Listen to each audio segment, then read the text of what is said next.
Good evening. मैं doctor Dipankar Banerjee बोल रहा हूं जबलपुर से, ideal fertility IVF and genetic centre private limited, जो कि मध्य प्रदेश में स्थित है। और ये जो वीडियो है ये हमारा जो वीकली प्रोग्राम रहता है यूट्यूब कमेंट सेक्शन से जो मैं क्वेश्चन उठाता हूं। सबसे पहला ये है कि positive IgG value in TORCH test. So positive IgG value का मतलब जब भी हम टॉर्च टेस्ट करते हैं,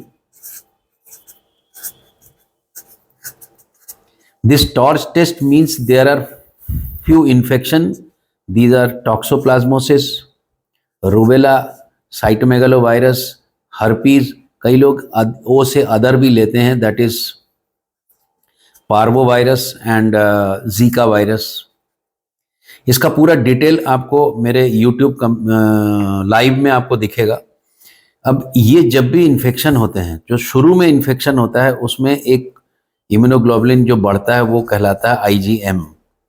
इसको बढ़ने के बाद फिर एक आईजीजी बढ़ता है जो परमानेंट इम्यूनिटी देता है किसी भी इन्फेक्शन में। आप पोलियो बोलिए, जो भी बोलिए।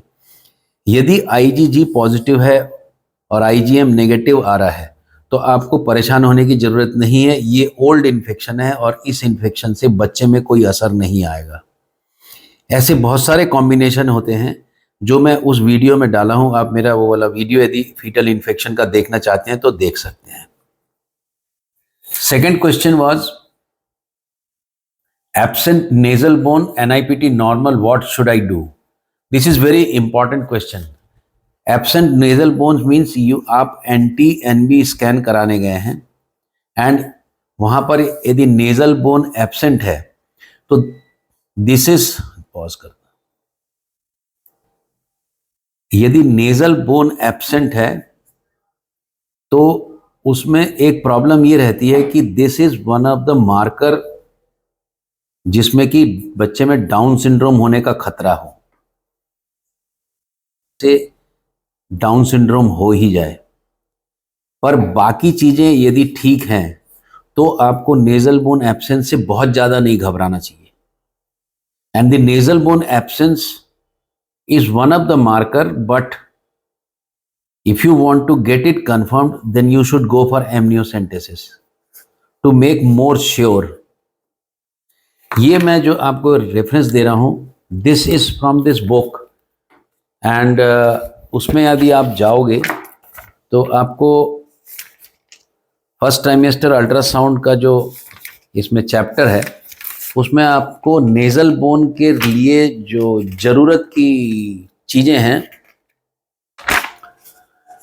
that is for you can go through this literature and there is clearly mentioned that if it is more than 13 weeks and nasal bone is absent then थोड़ा सा चिंता का विषय है। अदरवाइज 11 हफ्ते के आसपास कई बार नेजल बोन डेवलप ही नहीं होती किसी भी कारण से। If you have any query और any anxiety regarding your baby, I always suggest diagnostic test. This is amniocentesis and carries very less risk of abortion. Third question is how many times I should go for IUI? कितनी बार जा सकते हैं unexplained infertility में? एक common ये चलता है कि यदि ट्यूब सब ठीक है और बाकी चीज़ें ठीक है, you can go for 3 times. उसके बाद में बहुत ज़्यादा IUI के साथ मत जाइए, go for IVF. Fourth question was amniocentesis के लिए एडवाइस किया गया, डुअल मार्कर पॉजिटिव था बट 2 बार ट्राई किया, फ्लूइड नहीं आ रहा है, क्या करें?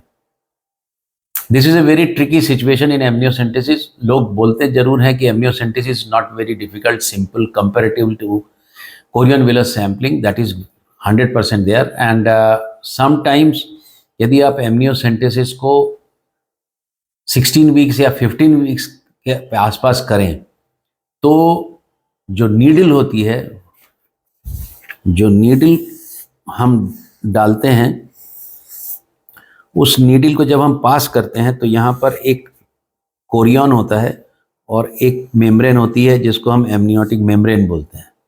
ये एमनियोटिक मेम्ब्रेन कोरियन से बहुत ज़्यादा चिपकी नहीं रहती, स्टिक नहीं करती, तो जब हम नीडल को डालते हैं तो कई बार ये जो एमनियोटिक मेम्ब्रेन ये नीडल के साथ अंदर आ जाती है, तो नीडल ब्लॉक रहती है। फिर आप यदि इसमें से खींचेंगे तो there will not be any fluid. So this happens if you do an early tapping. इसका टेक्निक है एक जैब देने का, but it depends upon the calibre and the expertise of the person who is doing amniocentesis.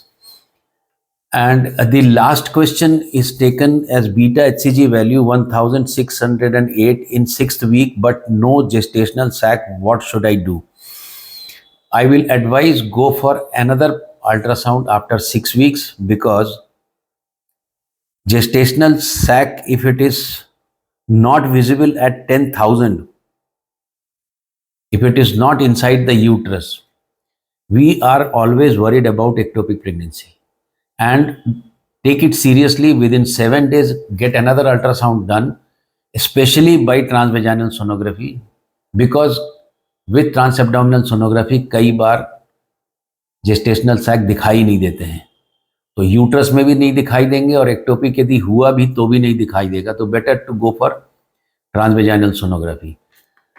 If you like my content of this video, please subscribe to my channel and share this information to others. We will be very thankful to you. Thank you very much for patient listening.